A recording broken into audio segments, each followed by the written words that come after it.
On today's show, the Dallas Mavericks go down by 28 points on Christmas, but make a comeback, valiant comeback all the way to 2 and lose. How did they make the comeback?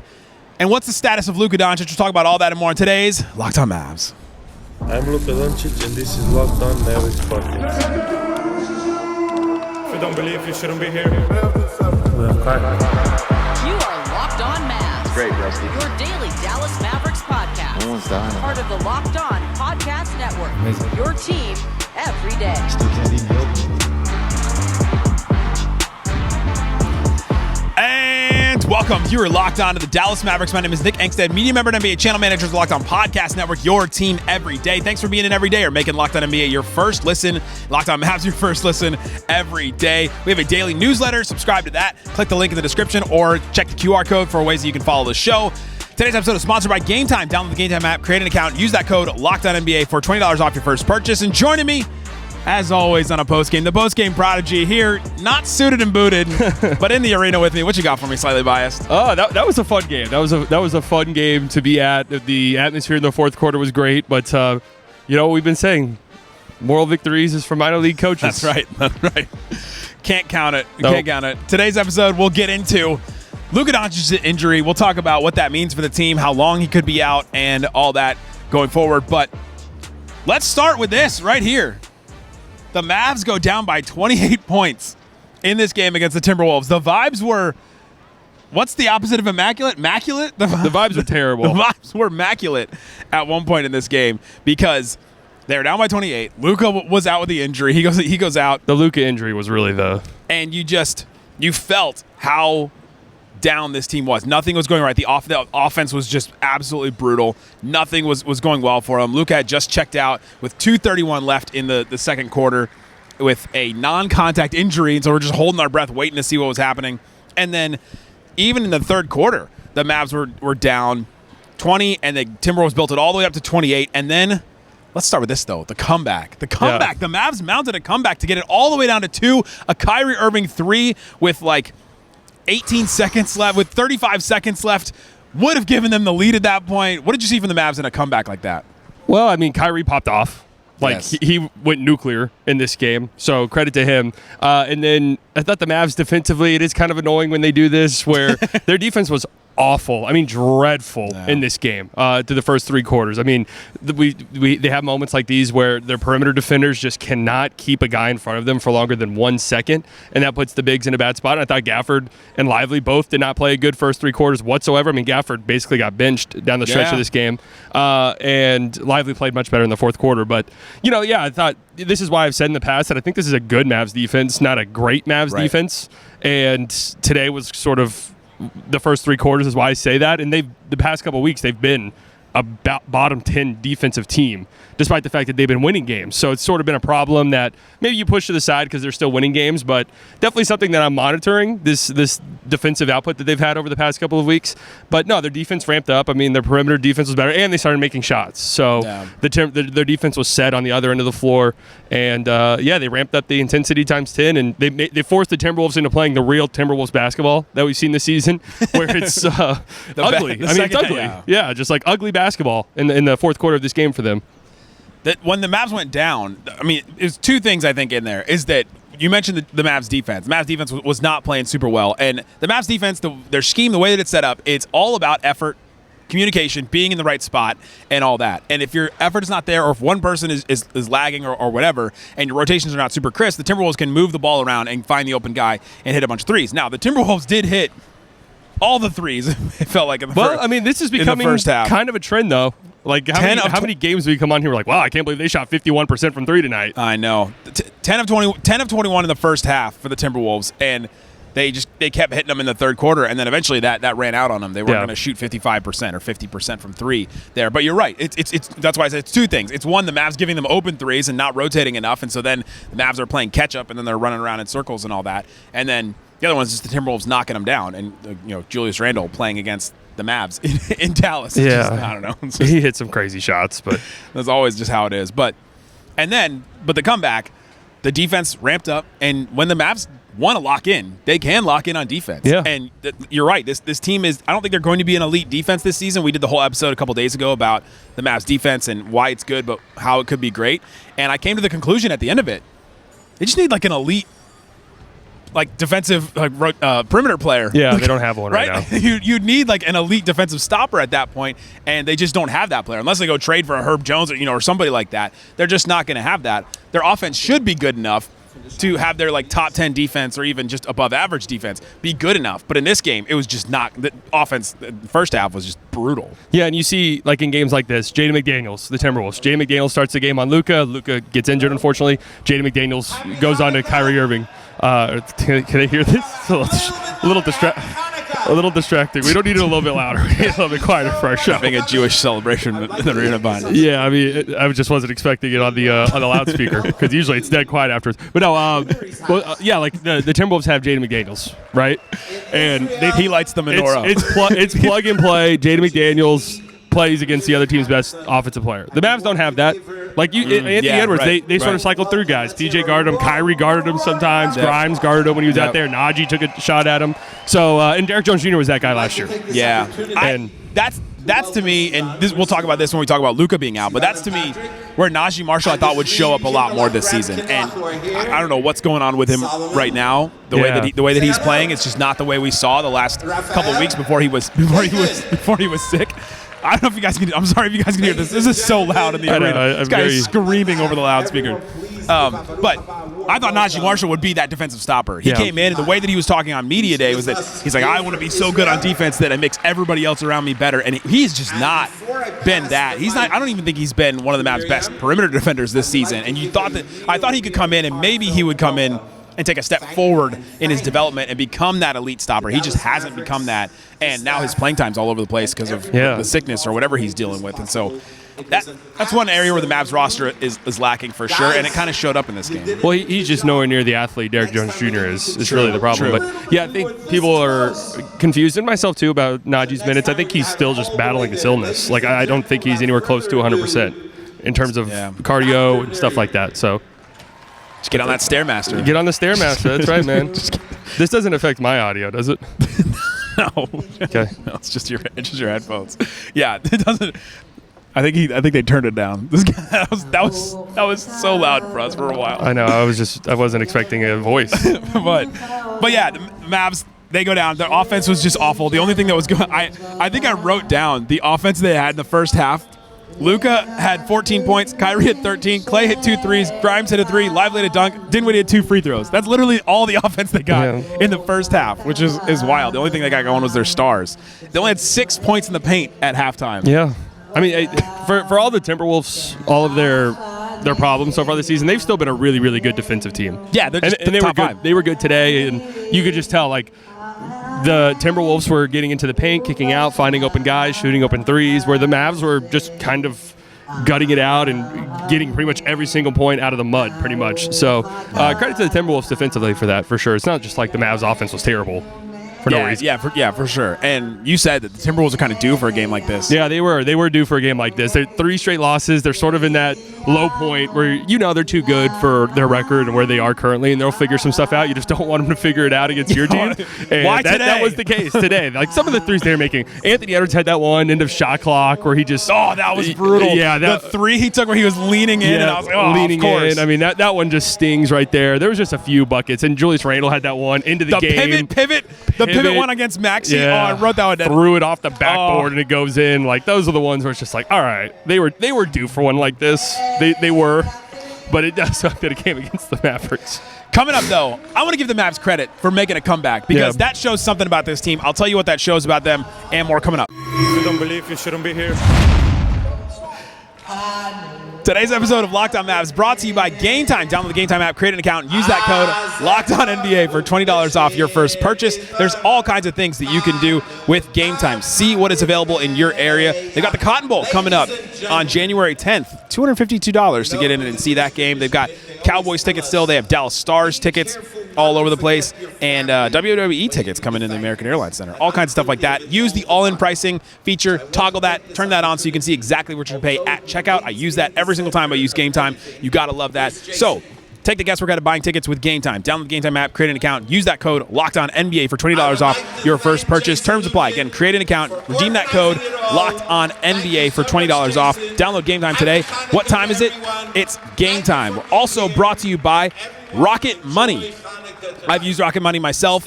I was in a situation where just my bills were all over the place. I was paying for multiple subscriptions. I didn't have a plan for my financial future. I didn't have a plan for what I was doing with my finances. I just hoped that my checking account was positive at the end of the month. And I started with Rocket Money, and it really helped me to see where I was spending my money. I got it all organized, got it figured out, and they even lowered one of my subscriptions. I had them they called the company, they figured it all out, and they lowered it, and I pay less on a bill right now because of Rocket Money. So check out Rocket Money, cancel your unwanted subscriptions, and reach your financial goals faster with Rocket Money. Go to rocketmoney.com/lockedon today. That's rocketmoney.com/lockedon today. rocketmoney.com/lockedon.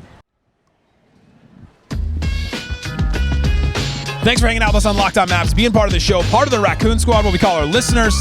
Thanks for appreciate each and every one of you for checking out the show. Go ahead and check the QR code for different ways to follow the show. Go check out Slightly Biased on YouTube. Great YouTube channel all the time. Mavs made a comeback. Yeah. Well, I want to give him credit for this. Kyrie went off, like you said, 39 points in this one, and he was just awesome. 14 of 27. It's the aggressive Kyrie Irving that we want to see, and they were literally one Kyrie 3 away from this being a win and us being super excited about it. But what did you see from Kyrie? I mean, this was pinnacle Kyrie Irving right here. Yes. Tough bucket after tough bucket. Not too many easy ones. I mean, left-handed floaters, tough and ones. Those back-to-back and ones. Start of the fourth quarter when it was like a 20-something point game. That was when there was some juice in the arena. A little bit of, okay, hold on a second. Yeah. There might be something here. And then, hitting tough threes. So I thought Kyrie was awesome tonight. Luka goes down. I'm sure we're going to talk about that injury in more depth here in a second. But Luka goes down, and they need their other guy to step up. And I thought he played really well. That last shot at the end, we can talk about that. That's the 2-for-1 brain virus that has taken over this team at times. We talked about how annoying I think these 2-for-1s are. With Kyrie playing how he was playing at the time, I don't think it was the worst shot. Like I think the game was lost in the first 3 quarters of the game. Let's be very clear about that. When you go down by 28, a comeback like that, a 26-point comeback is not enough. Yeah. Right? Yeah, exactly. I mean, you had to go That's down. a great way to put it. You had to go down. It's points. Yeah, a 26-point comeback is not enough. It's not enough if you're down by 28.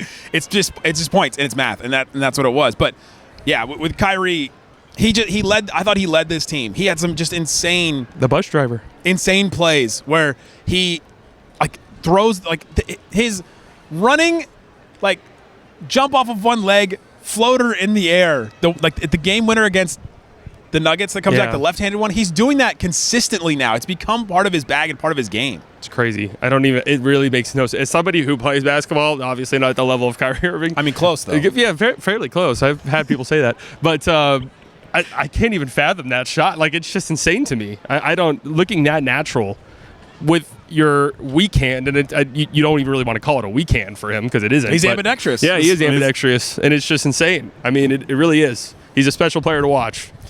All right, let's talk about Luka. This one's scary. Luka Doncic, 2:31 left in the second quarter, and he's just kind of normally loading up for a shot. He plants his right foot, and then he goes backwards on his left, and there's no contact, nothing, and all of a sudden he just winces and just throws the ball away, throws the ball to somebody else, and then goes back and does not get back on defense, goes back to the locker room. He's never seen again. Yeah. And I mean, he was alive. We know where. Yes. He's I hope he's been seen by someone. He's not missing. And that was the last we've seen Luka. Is he on Overwatch? That's like a true crime podcast right there. And we did not see Luka. He walked into the locker room, never to be seen again.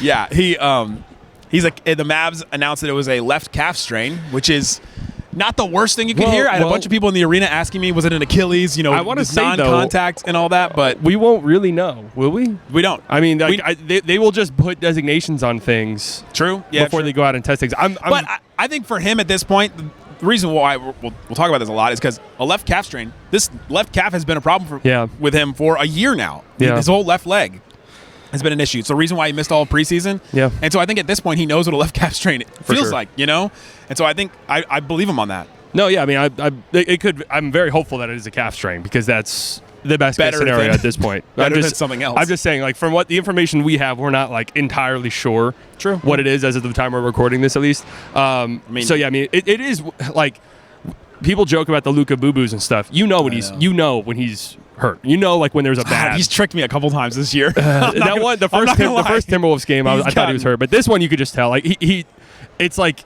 You know, he's angry. I had never seen him like that after a play. Like he was angry. Like it was sad. Like because you know how much of a competitor he is. That he's just frustrated. That I'm sure there's also frustration too. Where it's like, dude, I've been dealing with this calf for months and months. Like literally a year. Yeah, it's been his problem. I've been rehabbing and recovering, and it pops up again. Like, oh man, it's brutal. And I just hope. I hope that there's something that they can do in the coming weeks to sort of fix this problem permanently because. Lingering calf issues suck, man. Those are the soft tissue injuries that are like, you know, if you don't recover or heal those properly, those pop up all the time still. So, which is like one of the reasons why it's okay that it'll be okay if it's a calf strain because it'll be between 1 and like 6 weeks recovery. I mean, but nothing's okay about it. But it is the fact that he's injured. Well, it's not an Achilles or something like that, right? Yeah. But he's been dealing with this for so long that it's not just okay. He heals up for a week and a half or 2 weeks, misses 5 or 6 games, then he's back and he's 100%. He's not going to be 100%. I mean, it's just an injury that he's been dealing with for so long. And I mean, they revoked my medical license, so I'm not going to. Well, I still got mine, so let me go ahead and my Twitter doctor degree. They revoked it, but yeah, there was a sports physical therapist that said on Twitter that said it's either 1 to 2 weeks if it's a mild strain, or it's 4 to 6 weeks if it's a severe one, and so. We'll see which one it is, but I think the fact that there's a history with his injury, that's a problem. Keep going, sorry. I was going to move on to what the team does. Well, I was going to probably say that where we've seen them be sort of cautious with Luka and Kyrie at times this season, and it wouldn't surprise me if they were like, hey, if it takes a month, even if you could play in 2 weeks, but if it takes a month for us to feel like we can confidently nip this in the bud, we're going to do that. The thing is, can you get Luka to do that? Because we're going to start talking about awards with him. That ship has sailed, unfortunately, I think. Because what is it? He can only miss 7 more games? It's tough. I don't remember the exact number. I think it's 17 total games for the season. Yeah. So he's getting close to that. I know, but...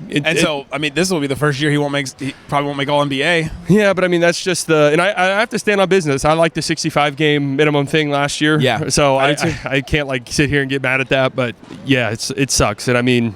He said himself he doesn't really care about the awards. But my point bringing that up is that if they say, okay, sit out for a month, can you get Luka to do that if there's a possibility for him to come back? Because I don't think you can. That's one of the problems with Luka is that you can't. Like, he'll play if he can play, and that's the great thing about Luka, and that's the a bad thing about Luka in this scenario. But the Mavs without Luka, though, I think that they also have proven even in this game that they can play well without him. Yeah. But they're 6-2 without Luka this season, and they have a deep team. They have a team that competes. It's going to be a lot on Kyrie Irving however long Luka is out. Yeah. And that's something to definitely monitor, his minutes, his workload. He took how many shots? 27 shots today. But this team can compete, and they can stay above water. This injury 2 years ago or even maybe last year is, oh, my God, are the Mavs going to fall out of the playoffs? You know, and I don't think that's the case this year, which is something that we can take some solace in. I will say I think there's a difference between, hey, Luka might miss the next couple games. Like, we need you guys to really dig deep and get this one for us. Or, hey, Luka's going to be out the next month. Yeah. And the way that the team responds to stuff like that. This is a deep team, though. So we'll see. And I'm hopeful. I mean, I can't. After seeing him limp to the locker room in person, like, for me, I would be shocked if he plays in the coming weeks. Like, this feels to me like it could be a month plus type of thing. I mean, I hope I'm wrong, but.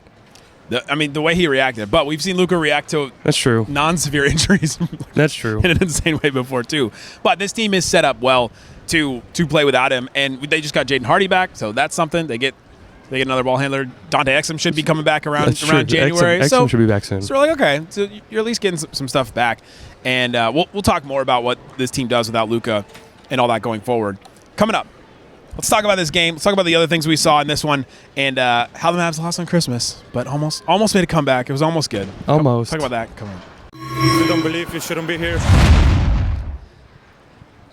Today's episode of Locked On Mavs brought to you by Robinhood Gold. With Robinhood Gold, you don't need a silver spoon to eat up the financial favors of the 1%. Robinhood Gold allows others to get the rates and perks usually reserved for high society. Now, the resourceful individual with Robinhood Gold can earn the very liberal rate of 4.25% APY on uninvested cash and be rewarded with a handsome 3% retirement boost on IRA contributions. And Robinhood Gold provides the privileges of a high net worth for any net worth, anybody. These generous benefits are now available for only $5 a month. The new gold standard is here with Robinhood Gold. Sign up at Robinhood.com/gold. Terms apply for product-specific disclosures. Visit Robinhood.com/gold. Investing involves risk. Rate may change. Gold membership is offered by Robinhood Gold, LLC. All right, Slightly, let's finish up talking about this Dallas Mavericks team and what we saw in this one. For a while there, I didn't see anything. No, that was... For a while there, it was brutal. But in this one, we did see Dereck Lively step up defensively. I thought 10 rebounds, 4 offensive boards in this one, and a couple of blocks, a steal. I saw the Mavs really lock in defensively, and you got to love that. And from some of these guys, Maxey, I thought had a good defensive game, made a 3, made a long 2 that was almost a 3. Yeah. There's a couple of things we saw in this game that we can take positives from. No, Maxey was awesome defensively in this game, and I think that's why you sort of see that's why he plays, guys. We talk about it all the time. I know it's frustrating. I know that he's at times, and it's great. He hit a couple jumpers today. One of them it counts in the scorebook, but I don't think you take that jump shot he made where he hit the back of the iron and roll. I've never seen a ball hit the back iron like that on a corner shot and roll in ever. But I don't like. Was that the one they called a 2? That was one they called a 2. Like if you're a shooter, you're like that does not count as a make. Like my shot is still broken. But my shot is still broken. Yeah, my shot is still broken. But I thought he did make some good plays offensively, driving and kicking out. Like teams still do close out on him. I mean that's the truth. But defensively, he was really good, and he still does things defensively for you that you can't expect out of like Max at this point. He's just sturdy and knows where to be and stays down on his feet and doesn't jump and can move on his feet too. And that it was helpful in a game like this. And their defense has got to be really good, especially with Luka out for however long now. Their defense has got to be better because that's how they're going to win games. Is they can't just overwhelm with their offenses. Right. And that's why when we talk about Maxey trades, it's like, okay, what's the upgrade? Yeah, you can't just upgrade. You can't just trade him for Kelly Olynyk. Like that's a terrible trade. Well, no, that's a horrible trade. Anytime someone tells that to me, I'm like, dude, please go watch tonight's Raptors game. Does their beauty quotient go up enough? Is that enough of an upgrade, Maxey to Kelly? The Mavs? No. Did you say Kelly Olynyk or Kelly Oubre? Kelly Olynyk. Oh, different. Never mind. Yeah, I was about to say you're definitely not thinking about the right guy. I was thinking of Kelly Oubre. Just those eyes, man. Yeah, Maxey's not a bad-looking guy, but yeah, Kelly Oubre's a good-looking guy for sure. Kelly Olynyk. No, never mind. I know. I was like, oh man, hey Nick, I don't want to put you down, buddy. Whatever you're into. Just really into string beans with hair, you know. Yeah, there you go. Just a man bun, just pulled back. I don't know. Does something for me. Oh man, Quentin Grimes. We keep seeing things from Quentin Grimes. He had 7 boards in this one, 3 offensive. He hit 2 threes, and he. With whatever's going on with Najee Marshall, it's probably the conditioning and all that. He didn't play in the first quarter, but Quentin Grimes has stepped up and has been a solid rotation player for the Mavericks. I'll take something from that. Yeah, I mean, for sure. He's been more than what they could have asked out of him. Like, that's really it. If he comes in and he's like the 9th guy in your rotation, you feel good about that, but I think he's been playing at a better level than that, so you'll definitely take it. Spencer Dinwiddie went 0 of 7 in this game. There's really not a lot of positives outside of court. Like, there's none. We can sit here and go down the box score. It's like Kyrie Irving popped off. Klay hit a couple of huge shots. And that's about it. The defense tightened up, and then that's really it. Like, what have you seen from Minnesota the last couple of weeks? Because they've been in the doldrums. Like, they've just been absolutely brutal. And you look at a team like that, and their drama has been all over them. I feel like they're 9th in the West. I think they were 10th or 11th. Phoenix and the Spurs are down there with them. But they have a game like this where they make a comeback, or they halt a comeback. Yeah. They stop a comeback. But what did you see from them? I mean, definitely, if I were a Timberwolves fan, it's a feel-good win. Like, Christmas Day on the road against a championship-contending team that beat us in the playoffs. Luka gets hurt. You give up a 30-point lead, damn near. But the Randle fit's so wonky, man. Even in a game like this, he played, of course, naturally. Like, that's Randle scoring whatever he did tonight was a given. Like, that was going to happen. It's in Dallas. He was going to do that. He always does. He was going to do that. But even then, you saw down the stretch in the fourth quarter, man, some of those possessions where Randle has it and Maxey's just like stonewalling him, and he's just trying to back down. It's just like so wonky and awful, and they got to figure that out. By figure that out, I mean trade him. I don't see. There's no way they're a contending team with him being this much of a focal point on their offense. Like, none. He's such a wild. 2-time All-NBA. Yeah, because he's a good player, but I mean, like, we know there's a difference between the third-team All-NBA guys who do X, Y, and Z. I think he was second one year. Maybe, but I just... 1 year for the Knicks, I think he was second-team All-NBA. Definitely a good, talented player, but a ball stopper, and you already the problem is for them is they already kind of have, like, Ant's a ball stopper. Like, we've talked about all season long, and this has been a real big problem for them, and thankfully Anthony Edwards is there, so Julius Randle's there, so no one's really talking about Anthony Edwards, who's been closer to a top 20 player than a top 5 player, which is, like, what we thought he could be. Yeah. The playmaking leap's not there. He's kind of... We even saw in the fourth quarter of this game, I mean, their offense was so slow. Yeah. So slow, and it was Anthony Edwards dribbling, and he got the dagger bucket. And I kind of think PJ goaded him into that a little bit. There was a moment where PJ was guarding Ant, and he was like talking to him. Oh, it's 7 minutes 53 seconds in the fourth quarter. PJ gets a block on Anthony Edwards and then just starts talking to him and just like starts going after him. You could tell they were going back and forth. And then Anthony Edwards was like, all right, I'm going to take it to you now. And it slowed down their offense, and they didn't get many good looks after that. Well, and this is where the thing we were talking about earlier is PJ's the guy who's going to have to guard the Anthony Edwards of the world. Right. And that then requires, especially in a game like this against this team, Maxey has to be on the court. Because somebody has to guard Julius Randle. Like the Timberwolves. Somebody has to guard Julius Randle, then obviously you have your big guarding Rudy Gobert. Like that's just it. And then if you're going to trade that, you have to replace that, because otherwise it's who's going to be guarding that guy. Yeah, it's tough. You're going to be putting Luka on him. I mean, that's tough. That's a tough ask out of a guy like that.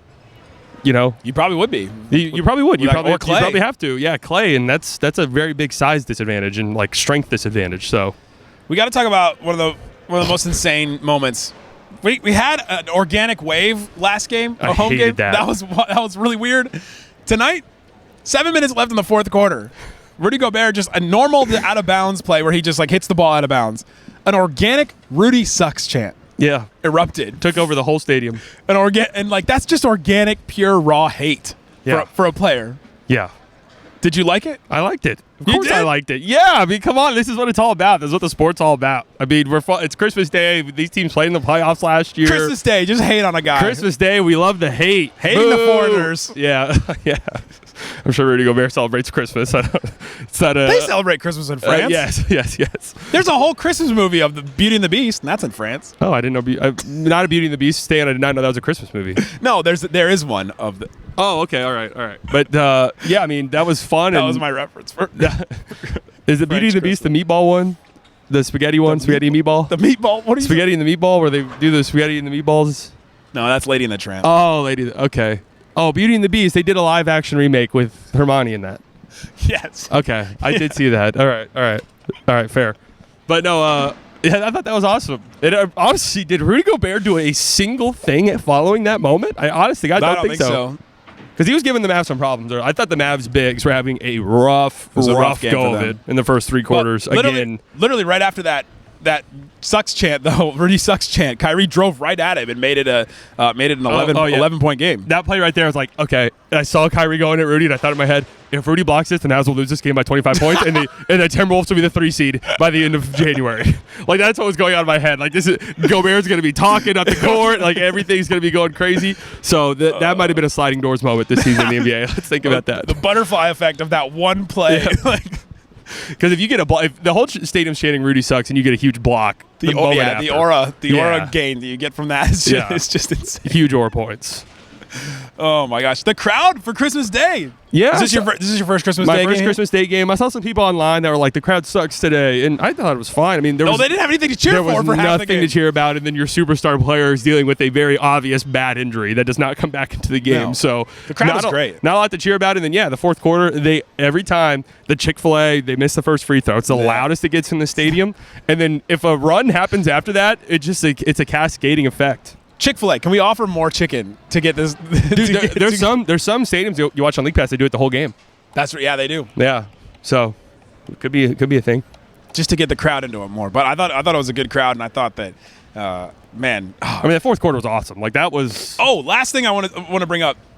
Minnesota played themselves again. Yep. The same thing happened the first time they played Minnesota. They had a challenge, and then the Minnesota challenged a play, and they got reversed to a foul on Minnesota, which is literally the play that happened in the playoffs against the Mavs and the Timberwolves that the league changed because the Timberwolves protested it.